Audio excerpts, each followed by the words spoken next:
Assalamualaikum warahmatullahi wabarakatuh. Saya Putri Kurnia, NIM 12080220942, kelas E, semester 5, program studi agroteknologi dari UIN Suskaryau akan menjelaskan mengenai zat pengatur tumbuh.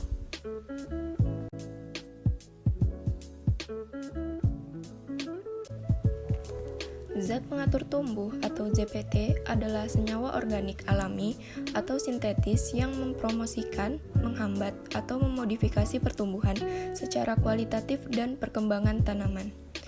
Zat pengatur tumbuh merupakan suplemen yang ditambahkan ke dalam medium kultur jaringan untuk mengatur pertumbuhan dan perkembangan pada kultur jaringan dan kultur organ tanaman.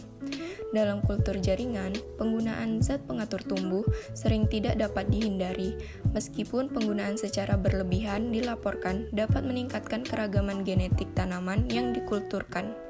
Dua golongan utama zat pengatur tumbuh yang sering digunakan di dalam kultur in vitro tumbuhan adalah golongan auksin dan sitokinin. Yang pertama yaitu auksin.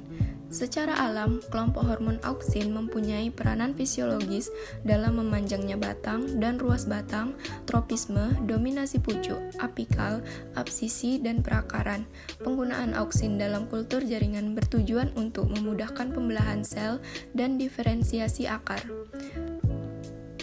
Auksin terbagi menjadi dua, yaitu alami, contohnya IAA atau indol acetic acid, kemudian yang kedua sintetik, contohnya yaitu IBA atau indol butyric acid, NAA naphthalene acetic acid, kemudian 2,4D atau 2,4 diklorophenoxy acetic acid, kemudian dikambah 3,6 dikloro-O-anisic acid, pikloram 4 amino 356 trichloropicolinic acid. Auksin yang bisa digunakan pada kultur jaringan adalah IBA, NAA, NOA, PCPA. Dari semua yang disebutkan, IBA dan NAA lebih banyak digunakan untuk perakaran dan interaksinya dengan sitokinin akan membuat proliferasi tunas. Sedangkan 2,4D dan 2,4,5T sangat efektif digunakan untuk induksi dan pertumbuhan kalus. Dalam penggunaannya, auksin biasanya dilarutkan baik dalam etanol maupun dalam larutan NaOH encer. Yang kedua yaitu sitokinin. Hormon ini berperan utama dalam pembelahan sel. Di samping itu, hormon sitokinin juga berperan dalam modifikasi pembelahan sel, dominansi apikal, pada diferensiasi tunas, dan sebagainya.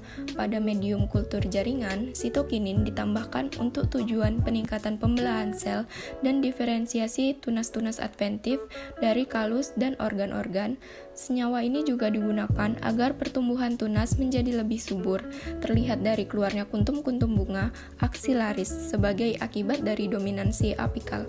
Sitokinin yang lebih umum digunakan adalah BAP atau benziaminopurin, 2IP, isopenteniladin, dan kinetin atau furfurylaminopurin. Sitokinin biasanya dilarutkan dalam larutan HCl atau NaOH dalam aplikasi penggunaannya.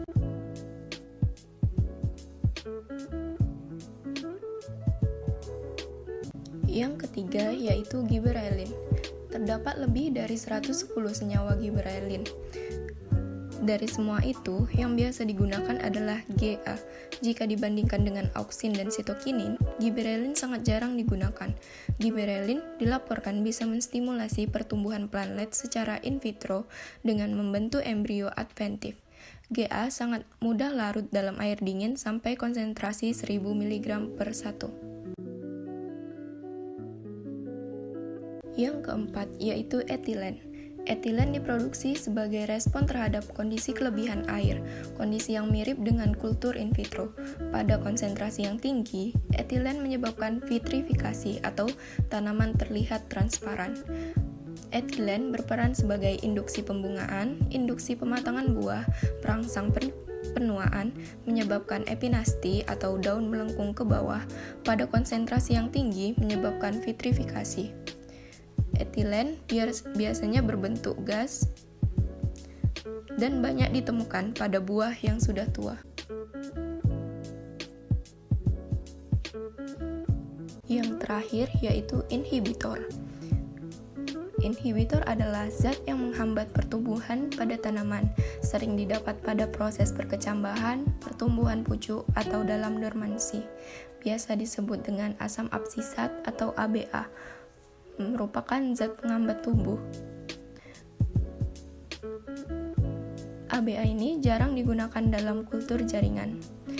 Aplikasi khusus menggunakan inhibitor dapat memacu pembentukan embrio dari kalus. Di alam, absisik asid dapat dijumpai pada daun, batang, rizoma, ubi, tunas, tepung sari, buah, embrio, endosperm, ataupun kulit biji. Misalnya pada tanaman kentang, kacang, apel, alpukat, rose, dan kelapa. Plant growth retardant adalah inhibitor yang berperan dalam menghambat aktivitas apikal meristematik.